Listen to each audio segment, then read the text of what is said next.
오늘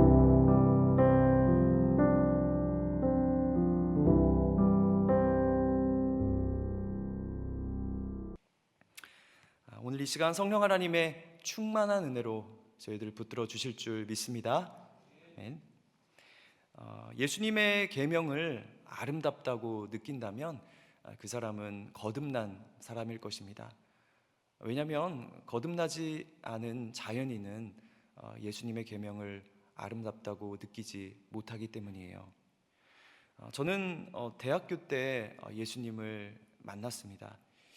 그때 참 큰 은혜를 받았었는데 예수님의 말씀이 너무 좋았고 또 그런 말씀을 하신 예수님을 한번 만나보고도 싶었고 또 대화도 한번 나눠보고 싶은 마음도 들었었습니다.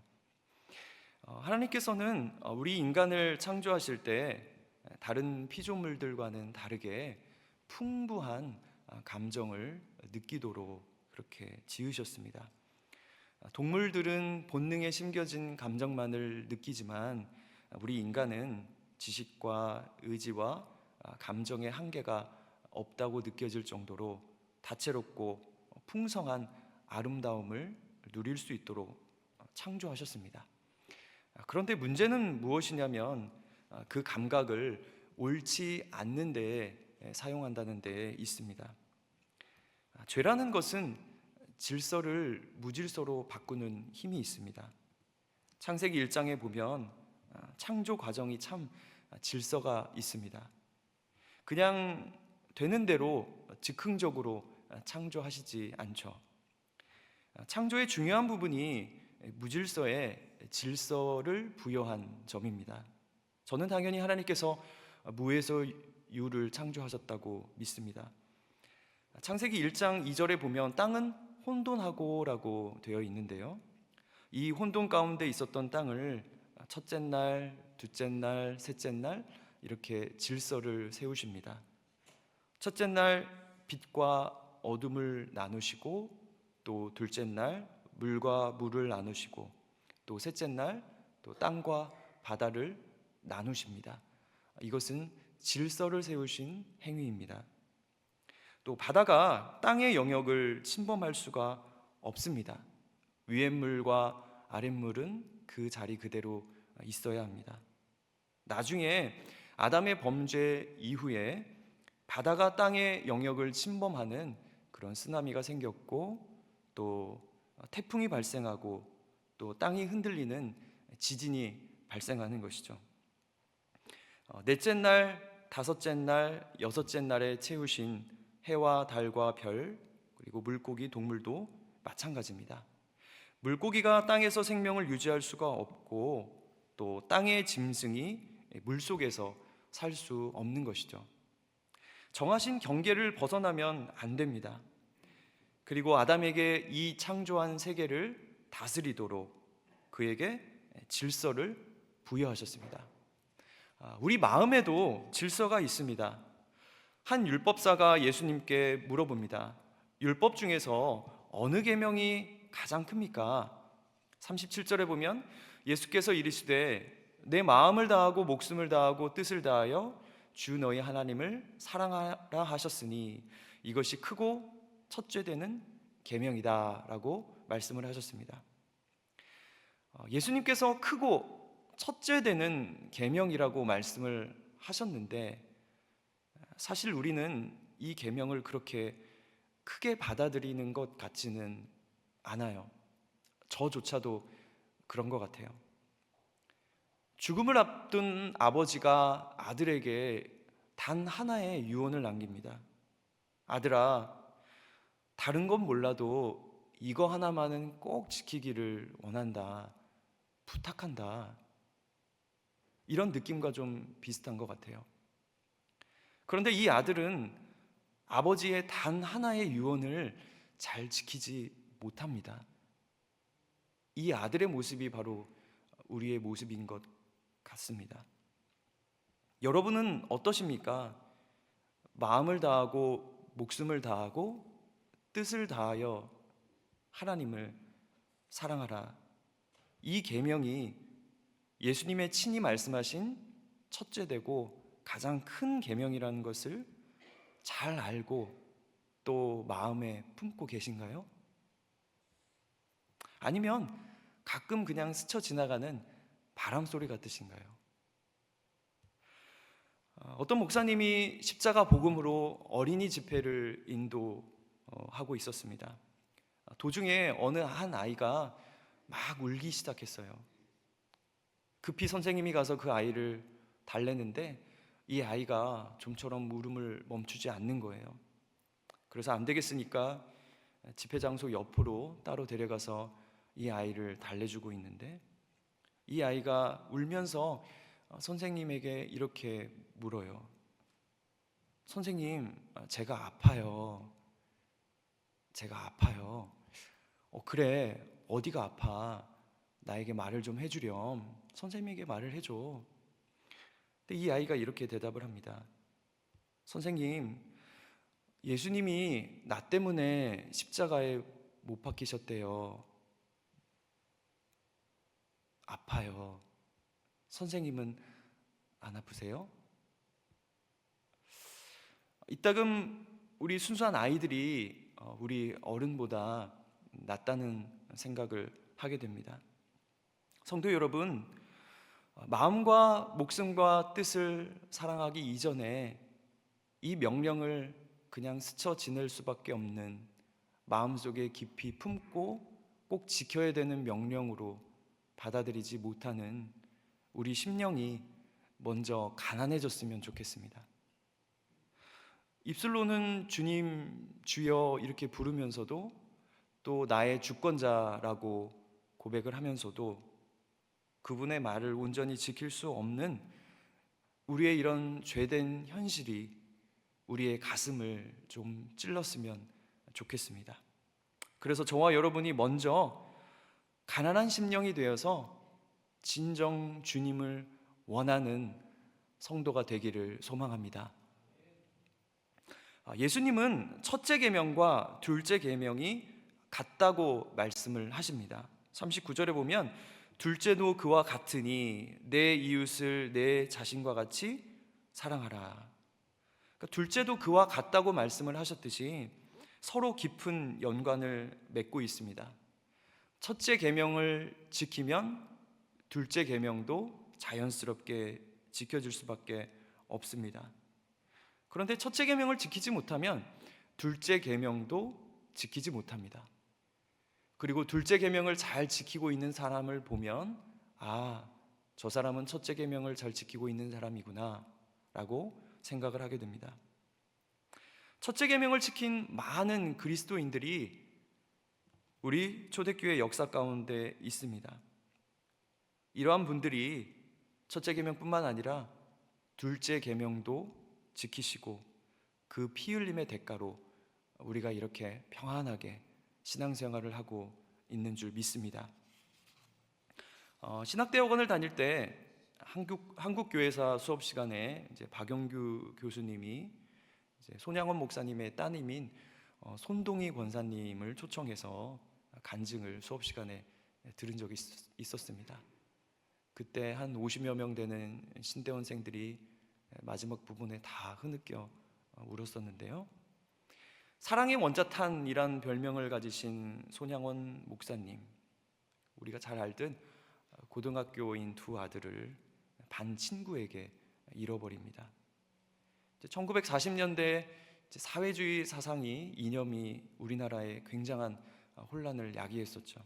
심지어 고등학교에서도 또 한 반에서도 두 편으로 나뉘어졌었다고 합니다. 한쪽은 사회주의 이념이고 또 다른 쪽은 자유민주주의 이념으로 이제 손동신 이 두 아들이 1948년 여순반란 사건 때 같은 반 친구이고 사회주의 사상에 심취했던 안재선이라는 학생에게 죽임을 당합니다. 그런데 손양원 목사님은 자신의 두 아들을 죽인 범인인 이 학생을 자기의 양아들로 삼았습니다. 그가 사형당해야 하는 시점에 이르러서 목사님은 그의 구명을 위해서 여기저기 사정을 하며 최선을 다해서 탄원을 했습니다. 자기 아들을 죽인 살인자를 살리기 위해 진심으로 애쓰는 모습을 보고 담당관들은 감화되었다고 합니다. 또 한편으로 이로 인해 목사님은 공산당이라는 모함을 받기도 했다고 합니다.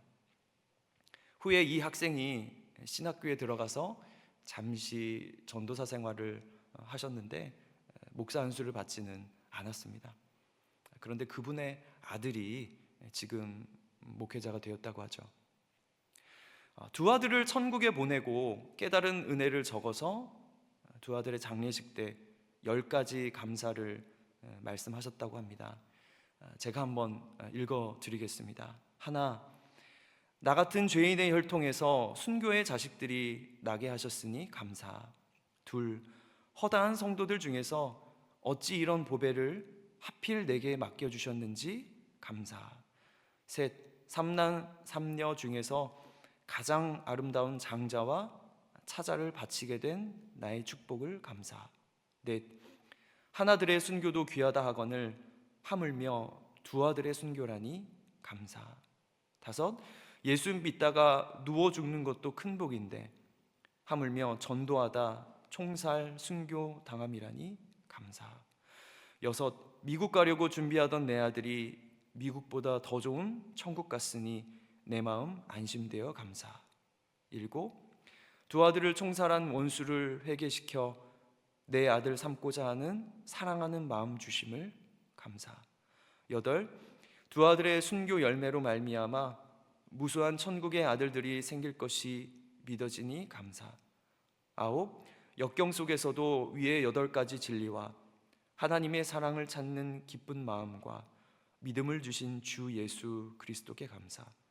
열, 나에게 이렇게 분수에 넘치는 과분한 큰 복을 내려주신 하나님께 모든 영광을 돌리게 됨을 감사.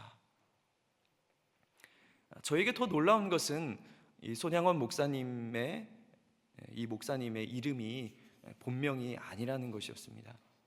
손양원 목사님의 본명은 손연준입니다. 손양원 목사님이 애양원에 부임하기 전에 이제 순회 전도사로 사역을 하셨고, 그리고 1938년에 평양신학교를 졸업하고 나서 다음 해인 1939년에 애양원 교회에 청빙을 받았습니다. 그리고 나서 이름을 개명을 하시는데요, 애양원에서 뼈를 묻는다는 각오로 손연준에서 이 애양원의 애자를 빼고 손양원으로 이름을 스스로 개명하신 겁니다. 이 이야기를 듣는데 제 마음에 참 묵직한 어떤 말로 표현할 수 없는 그런 감동이 들었습니다. 누구든지 나를 따라오려거든 자기를 부인하고 자기 십자가를 지고 나를 따를 것이니라 라고 말씀을 하셨는데, 우리는 자기 이름마저 부인한 손연준 목사님을 보게 됩니다. 얼마나 주님을 사랑하고 또 애양원을 사랑했으면 이름까지 바꿀 수 있는 걸까요? 도저히 그 깊이를 따라가지 못할 것 같아요. 혹시 여러분 중에 충신교회에 뼈를 묻는다는 각오로 이름을 개명하실 분 계십니까? 여기 제 눈에 최 집사님이 보이는데, 최충신 어떠세요? 네. 이은임 집사님, 이충신, 이름이 같으시면 안 되는데 충신이라는 이름은 괜찮은 것 같아요. 예레미야서 2장 13절에 보면 내 백성이 2가지 악을 행하였나니 곧 그들이 생수의 근원되는 나를 버린 것과 스스로 웅덩이를 판 것인데 그것은 그 물을 가두지 못할 터진 웅덩이들이니라. 기쁨의 근원이 되시는 주님을 버리고 다른 곳을 기웃거리면서 스스로 만족스러운 웅덩이를 파고 있는 이스라엘 백성의 모습이죠. 무질서한 모습입니다. 존 파이퍼 목사님이 이런 비유를 하셨어요. 대자연의 아름다움을 엿볼 수 있는 그랜드 캐년에서 조그마한 정원용 삽을 가져다가 그 웅장함을 뒤로 한 채 쭈그리고 앉아서 친구들을 부르는 사람이 있습니다. 그리고 그는 친구들을 불러서 이렇게 말합니다. 얘들아, 이리 와서 한번 봐봐. 내가 판 웅덩이 정말 멋지지 않니? 그랜드 캐년 앞에서 자기가 판 조그만 웅덩이에 감탄하는 사람들이 바로 우리입니다. 어리석은 우리는 생수의 근원이 되신 예수님보다는 어차피 터질 웅덩이에 관심이 더 많은 것 같기도 해요. 그런데 주님이 우리에게 주신 이 첫째 계명은 우리로 큰 희생과 고통을 강요하는 것이 아닙니다.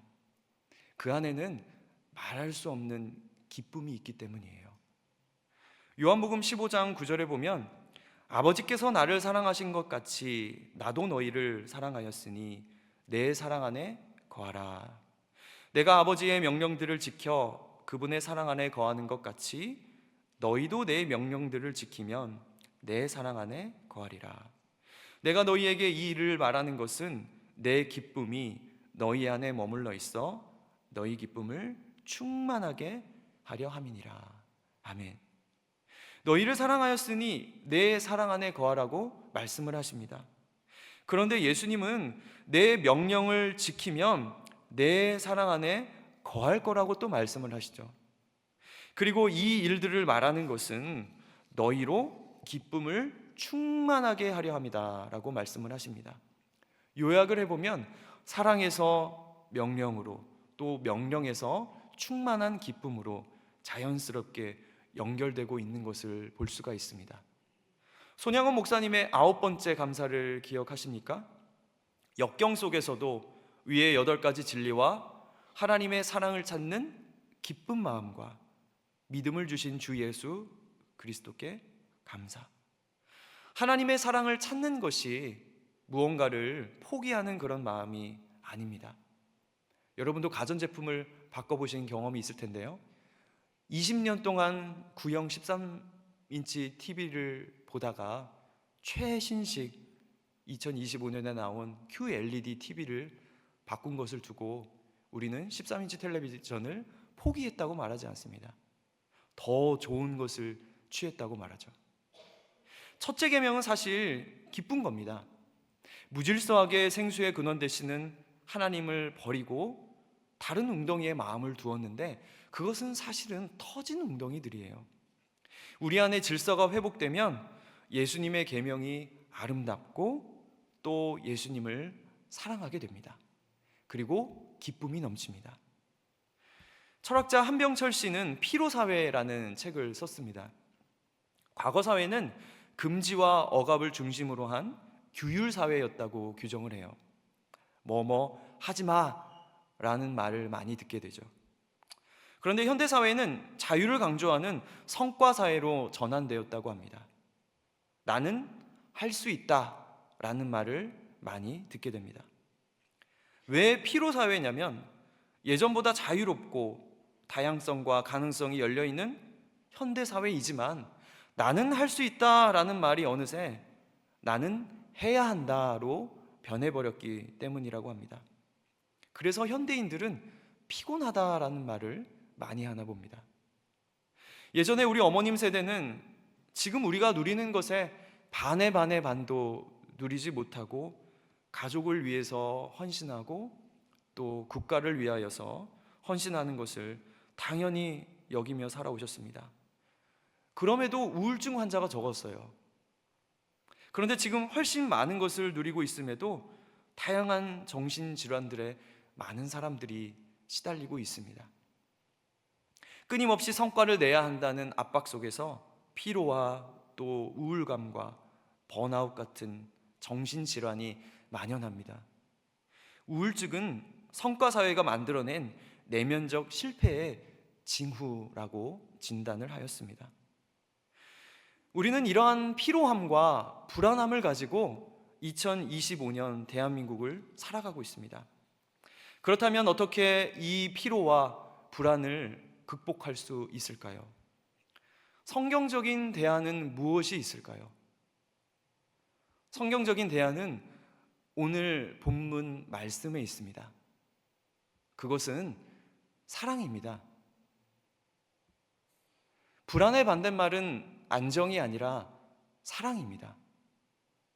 오직 사랑만이 피로하고 이 불안한 세상을 이겨낼 수 있습니다. 사랑하면 용기가 생깁니다. 사랑하면 담대해집니다. 사랑하면 마음이 넓어집니다. 사랑하면 인내합니다. 사랑하면 불안하지 않습니다.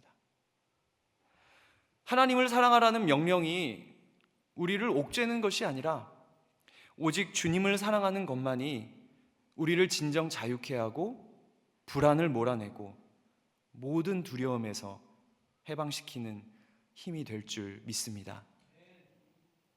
마태복음 22장 40절 결론이죠. 이 두 계명이 온 율법과 선지자의 강령이니라. 여기서 강령이라는 단어의 원어적 의미는 걸려있다라는 뜻입니다. 그러니까 모든 율법이 여기에 걸려있다는 거예요.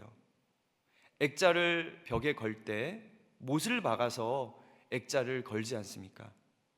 액자가 못에 걸려있듯이 온 율법이 주 너희 하나님을 사랑하라, 내 이웃을 내 자신과 같이 사랑하라, 이 계명에 걸려있는 겁니다. 그래서 요한은 사랑이 없이는 하나님을 알지 못한다라고 말하는 것이 아닐까요?